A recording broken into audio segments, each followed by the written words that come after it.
श्रीगणेशाय नमः। श्रीवेदपुरुषाय नमः। श्रीसरस्वत्यै नमः। श्रीगुरुचरणकमलेभ्यो नमः।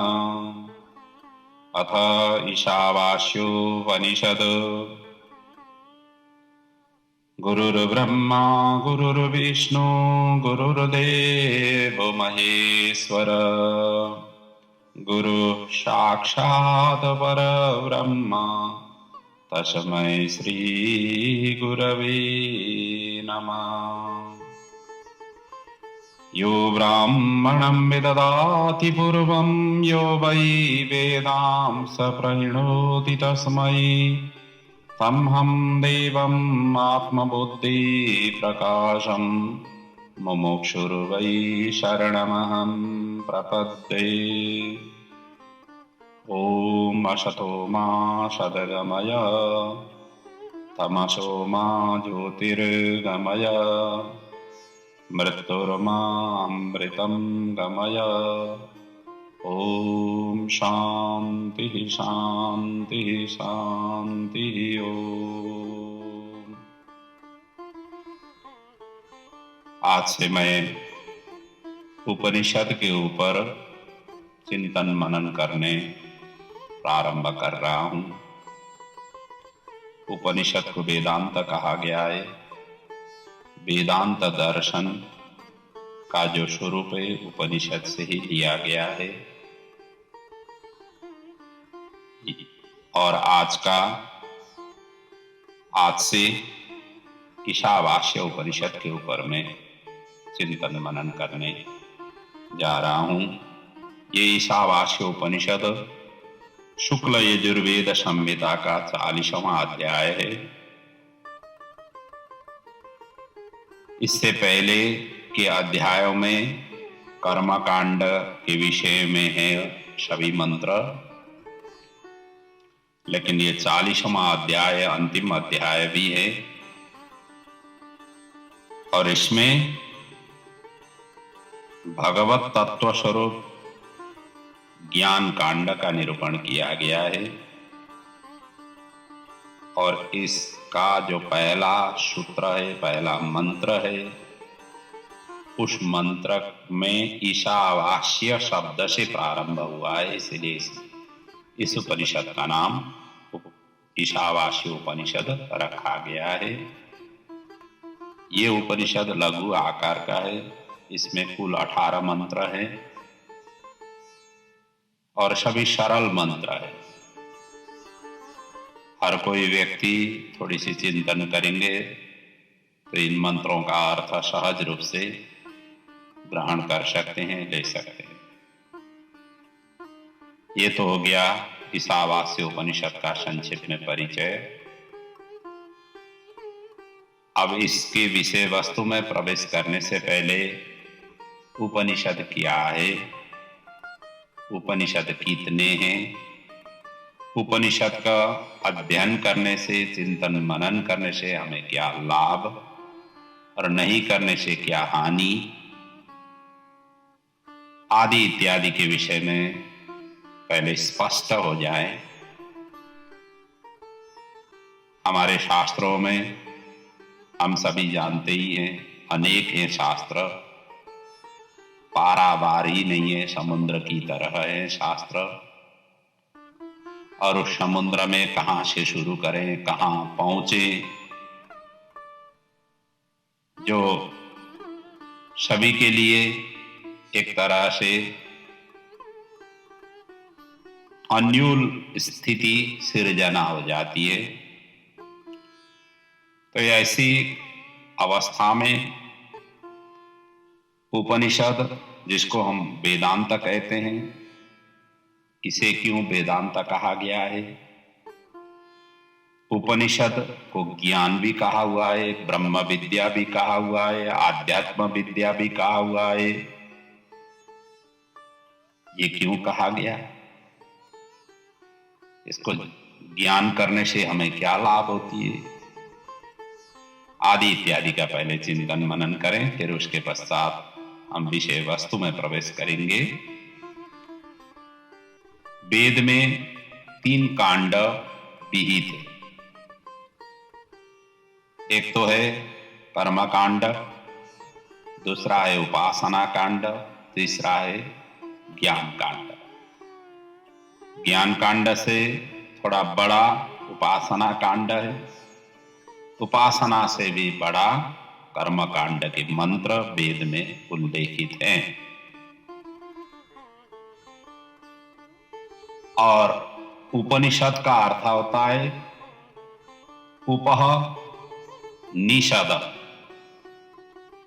उपह कहते हैं प्रभु परमात्मा के सन्निकट, निषद मतलब बैठना, अर्थात उपनिषद के आश्रय लेने से प्रभु परमात्मा के हम नजदीक पहुंच जाते हैं और परमात्मा को हम साक्षात्कार कर पाते हैं।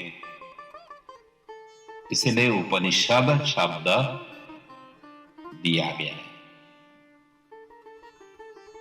जीव मात्र को अल्प ज्ञान से अनंत ज्ञान की ओर उपनिषद ले जाती है, अल्प सत्ता से अनंत सत्ता की ओर ले जाती है, अनंत शक्ति की ओर ले जाती है, दुख आदि से अनंत आनंद की ओर ले जाती है और जन्म मृत्यु बंधन से शाश्वत शांति की ओर उपनिषद ले जाती है। वैसे वेद का निर्देशन है, वेद का जो लक्ष्य है, जो जहां जिस परिस्थिति परिवेश जिस देश में है उसी अवस्था से आध्यात्म की ओर नियोजित करना वेद का लक्ष्य है और उसी कार्य के लिए उपनिषद सहायक सिद्ध है। आध्यात्मिक जगत के लिए उपनिषद नहीं हो तो यह अधूरा माना गया है, अपूर्ण माना गया है। हम सभी जानते हैं बाह्य तत्वों को प्राप्ति करने के लिए अनेक ग्रंथ हैं, अनेक शास्त्र बने हुए हैं। बाह्य अर्थात भौतिक जगत की ज्ञान प्राप्त करने के लिए अनेक शास्त्र निर्मित हैं और हम उन सभी का अध्ययन अनुशीलन करके हम अपने जीवन पथ में सहज और सरल भी बनाते हैं। अपने नित्य जीविकोपार्जन की ये सब चीज भी हम हासिल करते आ रहे, करते रहेंगे। परंतु बाह्य तत्व से हम ईश्वर तत्व तक अर्थात बाह्य तत्व की जानकारी होने से, ज्ञान होने से हम ईश्वरीय तत्व जो परब्रह्म का तत्व है वो प्राप्ति नहीं हो जाती और वो ही हो रहा है आजकल। हम सभी ज्ञानी हैं, ध्यानी हैं, जपी हैं, तपी हैं, सब कुछ हैं, लेकिन बाहरी है और अंदर की जो ज्ञान है उस अंदर की ज्ञान को उजागर करना, अंदर की ज्ञान को प्रज्वलित करना, ये उपनिषद सहायक सिद्ध माना गया है। उपनिषद के आश्रय लेने से अंदर की ज्ञान प्रज्वलित हो जाती है, इसलिए इसको आध्यात्म विद्या कहा हुआ है। इसीलिए इसको ब्रह्म विद्या कहा गया है। और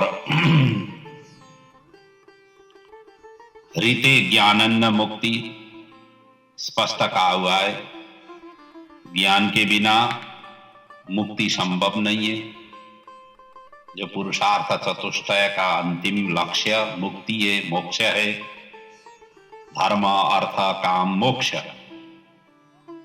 इनमें से चतुर्थ स्वरूप मोक्ष है। जीवन में हम धर्म भी करेंगे, अर्थोपार्जन भी करेंगे, कामोपभोग भी करेंगे, इच्छा शक्ति को पूर्ण भी करेंगे। इतना करते हुए हम जीवन की अंतिम जो यात्रा है वो हम मोक्ष भी प्राप्त करें, ये शास्त्र का निर्देशन है। लेकिन मोक्ष तक हम पहुंच नहीं पाते हैं। हम धर्म थोड़े बहुत कर लेते हैं, लेकिन धर्म भी क्या है हमें समझ में नहीं है। मठ मंदिरों में जाना, थोड़ा बहुत पूजा पाठ करना, यहाँ तक ही हम धर्म को सीमित रखे हुए हैं। अर्थ के लिए तो हम भागा दौड़ी करते ही हैं, धन इकट्ठा करने के लिए तो हम रात दिन लगे हुए होते हैं। अर्थोपार्जन तो हर कोई व्यक्ति कर लेता है और करना भी चाहिए। और तीसरा है कामोपभोग। जब अर्थ हो गया, अपने पास में धन दौलत हो गया, तो अपनी इच्छाओं को पूर्ति करना, ये सहज और सरल भी है और करना भी चाहिए। यहां तक तो हम करते ही है, लेकिन मोक्ष के लिए हमने जितना आगे बढ़ना चाहिए ये सब चीज प्राप्त करते हुए उतना हम कर नहीं पाते हैं, और उसके लिए उपनिषद सहायक सिद्ध ग्रंथ है। उपनिषद की जानकारी से, उपनिषद का ज्ञान प्राप्त करने से व्यक्ति मोक्ष क्या है, कैसे मोक्ष प्राप्ति किया जा सकता है, और उसके लिए क्या हमें प्रयत्न करना चाहिए, किस तरीके से उसकी हमें प्राप्ति हो जाती है, आदि इत्यादि का हमें ज्ञान सहज और सरल ढंग से उपनिषद ग्रंथ सिखाती है। इसीलिए उपनिषद का आश्रय लेना जरूरी है। उपनिषद कहता है कि ज्ञानिनः तत्वदर्शिनः, ज्ञान प्राप्त करने के पश्चात व्यक्ति तत्वों को तत्वदर्शी हो जाता है। कौन सा ठीक है, कौन सा बेठीक है, क्या करना है, क्या नहीं करना है, आदि सभी विषय वस्तुओं को ज्ञानी लोग उस तत्व को अच्छी तरह से परख सकते हैं। जब इस तरीके से तत्वदर्शी हो जाते हैं तो जीवो ब्रह्मई बना पर उस अवस्था में पहुंच जाता है। जीव ब्रह्म है, अर्थात जीव ही ब्रह्म है, हर कोई व्यक्ति ही ब्रह्म है,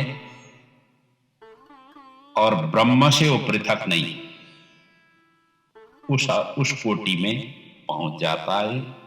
और जब ब्रह्म स्वरूप में पहुंच जाता है, ब्रह्म वेद ब्रह्मैव भवति, इसलिए ब्रह्म को जानने से ब्रह्म ही हो जाते हैं। जब इस कोटि में पहुंच जाता है व्यक्ति, तब क्या कहने लग जाता है, अहम ब्रह्मास्मि, मैं ब्रह्म हूं।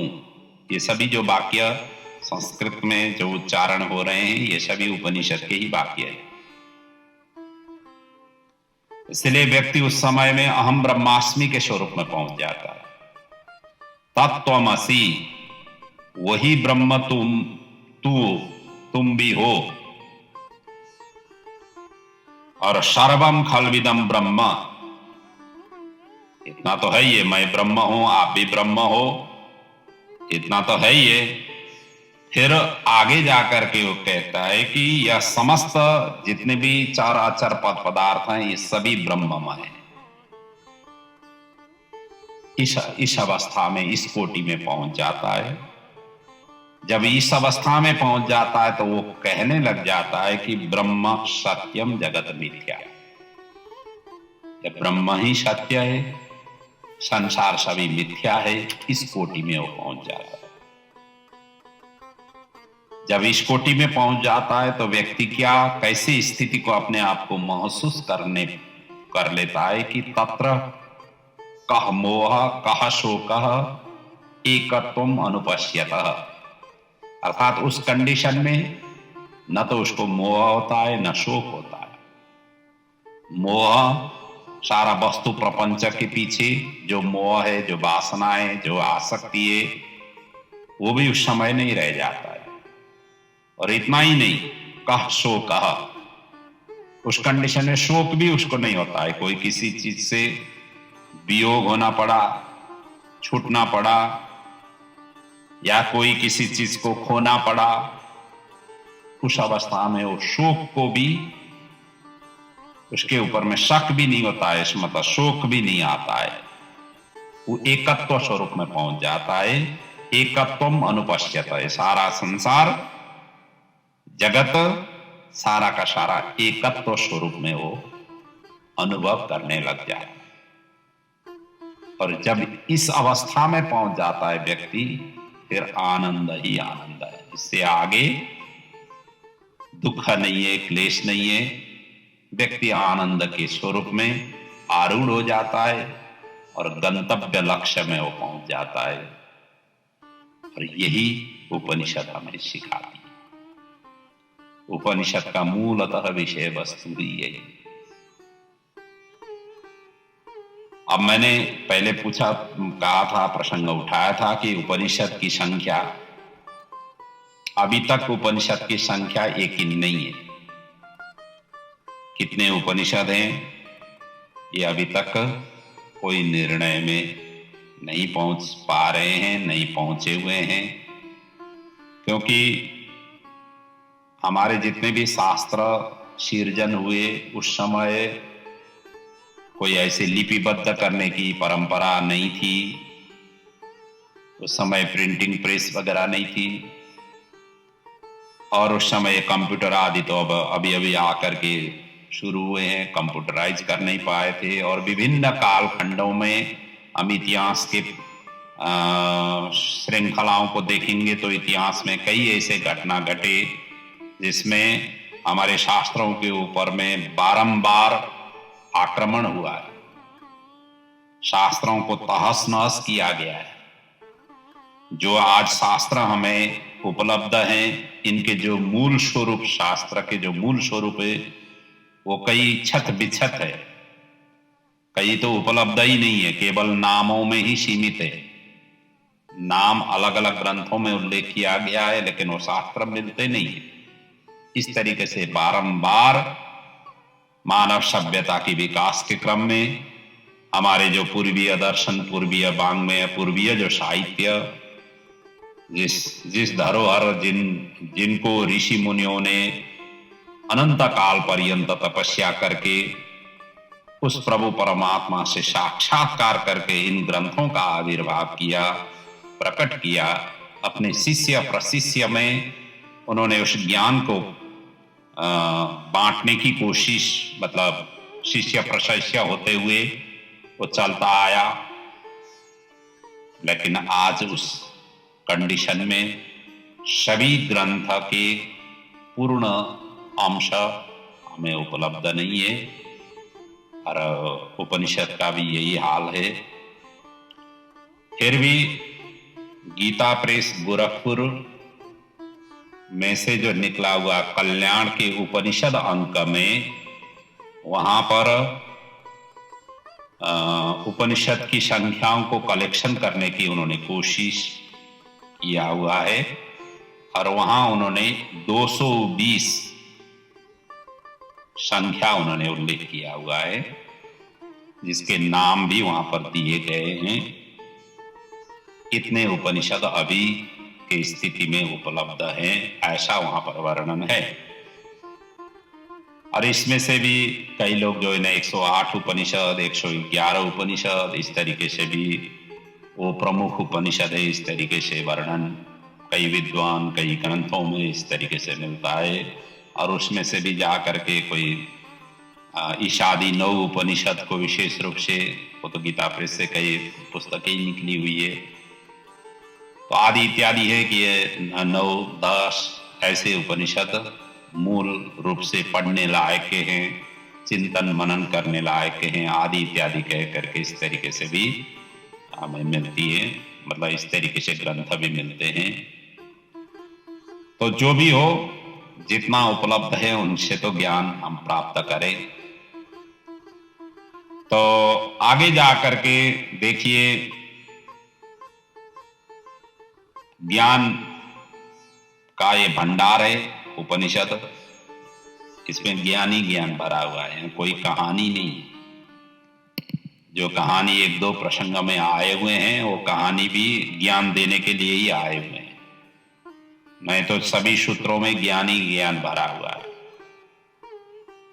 जैसे पुराण आदि ग्रंथों में ज्यादातर कथा प्रसंग आदि उल्लेख किए गए, हालांकि उनका भी उद्देश्य यही है, वो कथा प्रसंगों से भी ज्ञान ही देना है।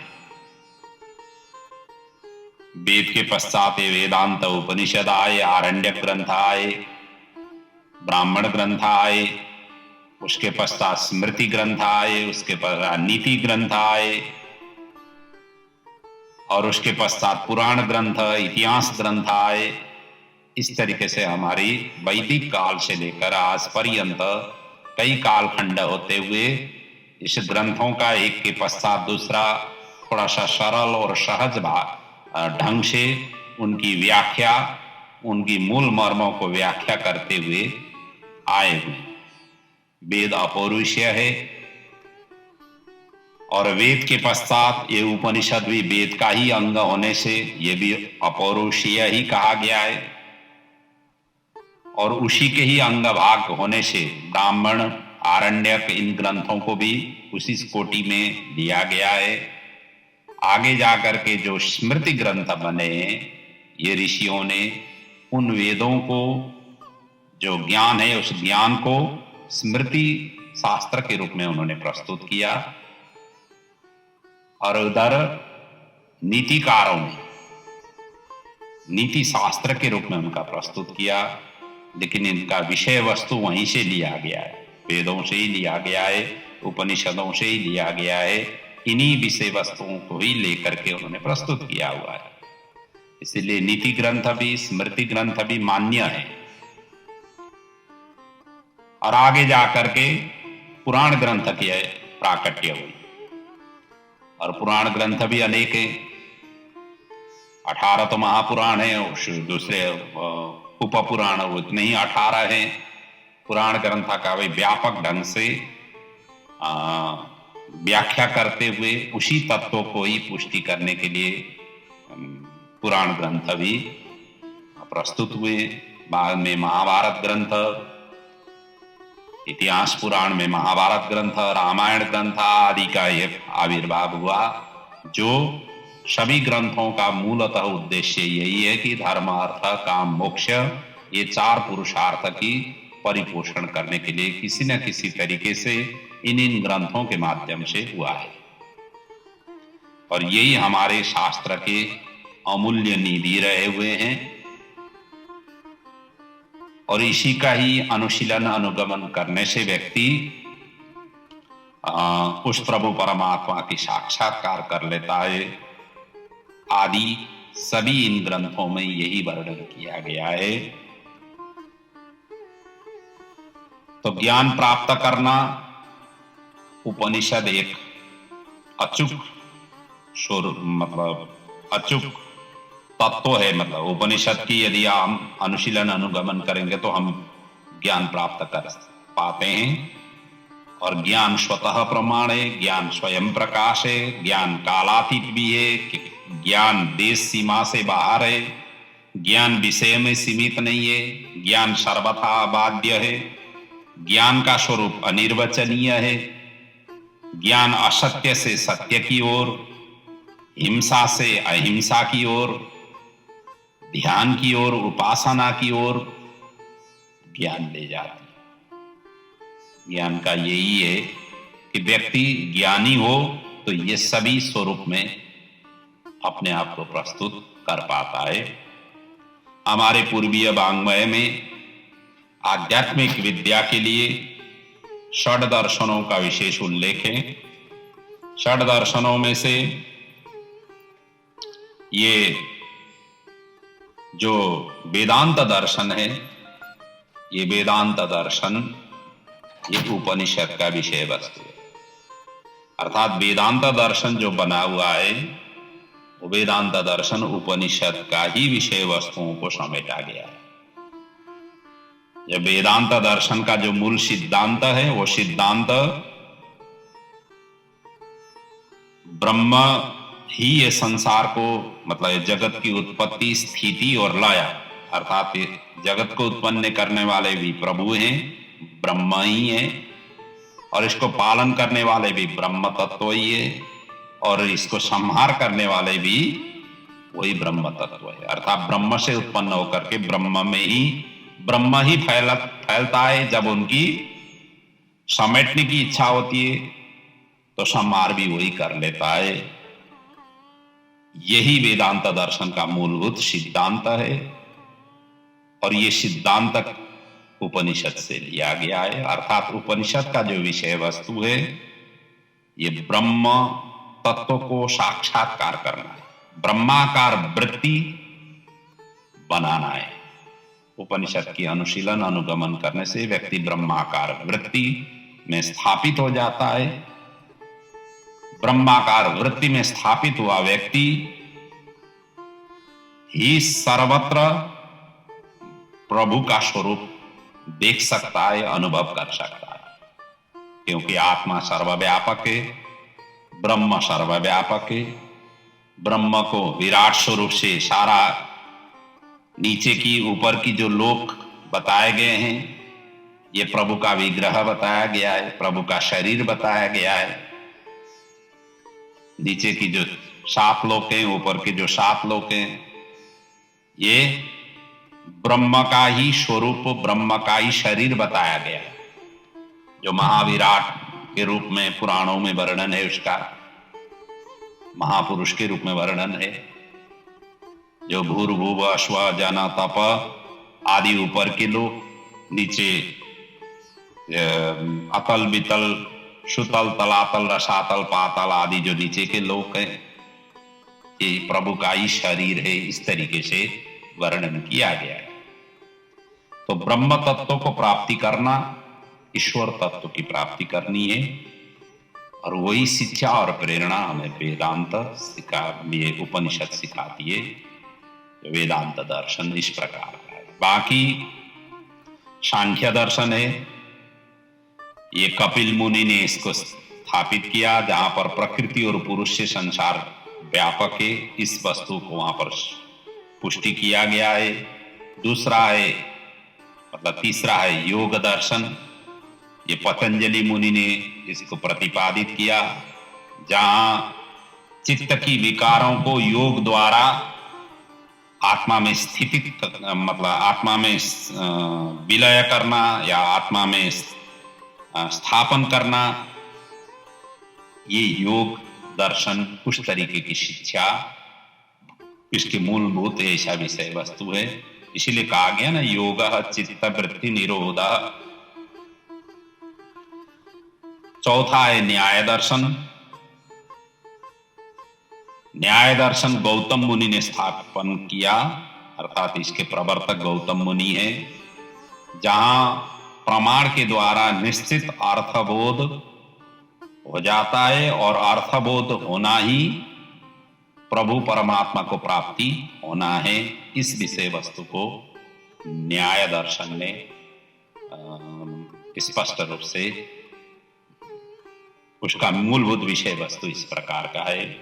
आगे जाकर के वैशेषिक दर्शन है, ये कणाद मुनि ने इस दर्शन को स्थापन किया, प्रतिपादन किया और उनका कहना यह है कि अर्थात ये वैशेषिक दर्शन का कहना यह है कि परमाणुओं से ही संसार बना हुआ है।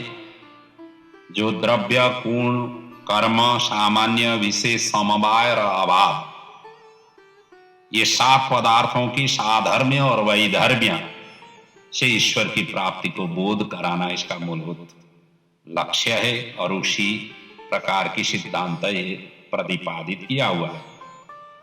और छठवां है मीमांसा दर्शन। ये मीमांसा भी पूर्व मीमांसा और उत्तर मीमांसा 2 भागों 2 स्वरूप में है ये, जहां इसके जो प्रतिपादक हैं जैमिनी मुनि है और मीमांसा का अर्थ विवेचना, चिंतन मनन करना है। मीमांसा का अर्थ ये अनुमान या तर्क से वास्तविक अर्थबोध कराना ही मीमांसा दर्शन का मूलभूत सिद्धांत है। यज्ञ और कर्मकांड को इसमें विशेष जोड़ दिया गया है। कर्म से ही अभिष्ट वस्तुओं की प्राप्ति हो जाती है। कर्मयोगी बनना चाहिए। कर्म योगी हो तो कर्म के ही द्वारा सेवा के ही द्वारा हम प्रभु परमात्मा को प्राप्त कर सकते हैं, ईश्वर को प्राप्त कर सकते हैं, इच्छित वस्तुओं को प्राप्त कर सकते हैं। यही मीमांसा दर्शन का मूलभूत सिद्धांत है। इस प्रकार से एक तरह से देखा जाए तो इन दर्शनों में से जो वेदांत दर्शन है वो उपनिषद किसका विषय वस्तु है। उपनिषद ब्रह्माकार वृत्ति के लिए जोड़ दे देता है और वही जितने भी उपनिषद हम उठाएंगे उन उपनिषदों का मूलभूत सिद्धांत ही वही है। कई उपनिषद भगवान के नाम से हैं, जैसे नारायण उपनिषद है, कृष्ण उपनिषद है, राधा उपनिषद है, राम उपनिषद है। तो वहां जिस जिस भगवान के नामों से उपनिषद जोड़ा गया है उस स्वरूप भगवान को ब्रह्म स्वरूप में वहां व्याख्या किया गया है। इस तरीके से समझना चाहिए। उपनिषद हमें ये सिखाता है कि सारा संसार ही आत्मा स्वरूप है, सभी में एक ही आत्मा समाया हुआ है। ये शिक्षा और प्रेरणा हमें उपनिषद प्रदान करती है। आत्मा में स्थिर रहने से व्यक्ति हमेशा स्वस्थ हो जाता है, आत्मा से अलग होगा तो व्यक्ति अस्वस्थ रहता है। स्व में स्थित होना अर्थात आत्मा में स्थित होने से व्यक्ति हमेशा व्यक्ति निश्चिंत और स्वतंत्र हो जाता है। जब पर में स्थित हो जाता है अर्थात आत्मा से भिन्न में स्थित हो जाता है तब व्यक्ति परतंत्र हो जाता है, स्वतंत्र नहीं हो सकता है। उपनिषद परतंत्र से स्वतंत्र बनाना सिखाता है। आपको स्वतंत्र बन करके विचरण करना है। प्रभु सर्वत्र है, प्रभु का स्वरूप सर्वत्र है, सर्वव्यापक है, जड़ में है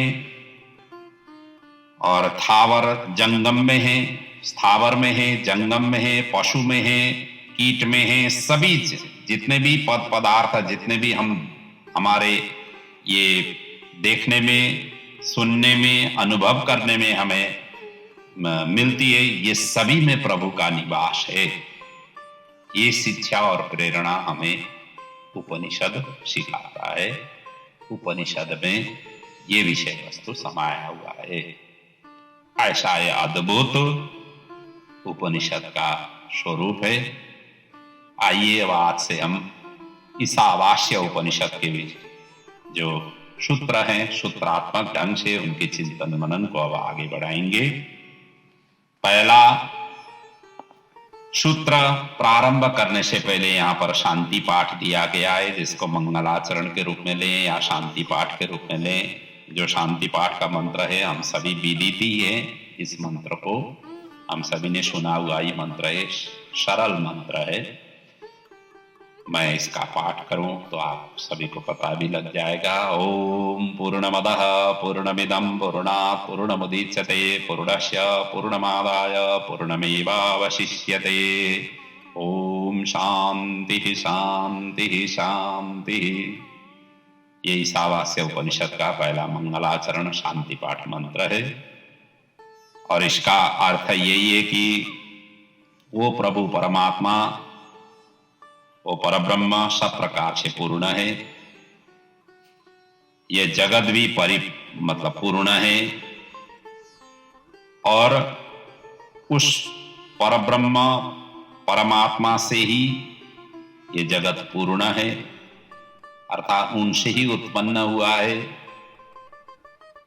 और पूर्ण को पूर्ण के अंदर से निकाल लेने पर भी पूर्ण ही अवशेष रह जाता है, बसता पूर्ण ही है। ये इसका मूलभूत भाव है। परब्रह्म से ये पूर्ण है क्योंकि पूर्ण उस पूर्ण पुरुषोत्तम से ही उत्पन्न हुआ है, उसी से ही उत्पन्न हुआ है। इस प्रकार परब्रह्म पूर्णता से जगत पूर्ण होने पर भी वह परब्रह्म परिपूर्ण है। उस पूर्ण में से पूर्ण को निकाल लेने पर भी वो पूर्ण ही बच जाता है। इस प्रकार की ये मंत्र का भाव है। ये हमने आज शांति पाठ स्वरूप, ये मंगलाचरण स्वरूप मंत्र का हमने चिंतन किया। अब हम ईशावास्य उपनिषद के जो सूत्र है, मंत्र है, जो 18 मंत्र मैंने कहा हुआ हूं, उसकी चिंतन मनन हम कल के प्रसंग से आगे बढ़ाएंगे। आज इनकी उपनिषद के विषय में भूमिका बांधते हुए, उपनिषद क्या है आदि इत्यादि को चिंतन मनन करते हुए समय आगे निकला। आधा घंटा के हिसाब से चिंतन मनन करने का सोच बनाया हुआ हूं। तो आज का प्रसंग को मैं यहीं पर विराम देता हूं और अगले पड़ाव में से हम ईशावास्य उपनिषद के प्रत्येक मंत्र की जो भाव है, उनका जो रहस्य है, उनके ऊपर में चिंतन मनन करेंगे। आज इसी शब्दों के साथ, मतलब इसी प्रसंग के साथ आपका जीवन सुखद हो, जीवन में खूब तरक्की, उन्नति, प्रगति की आप करते हुए जीवन को आगे बढ़ाएं। जीवन सहज है, सरल है और उसी रूप की ज्ञान हम उपनिषद से हमें लेना है और वही शिक्षा और प्रेरणा उपनिषद आपको, उपनिषद की ज्ञान, उपनिषद की प्रसंगों को श्रवण करके आप ले सकें, आपका जीवन आप धन्य और सरल बना सकें।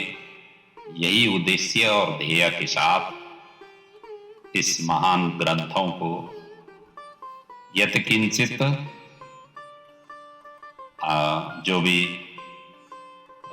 ज्ञान है वो आप तक पहुंचाने की कोशिश प्रारंभ कर रहा हूं। प्रभु परमात्मा हमें भी आशीर्वाद दें और आप सभी को भी आशीर्वाद दें।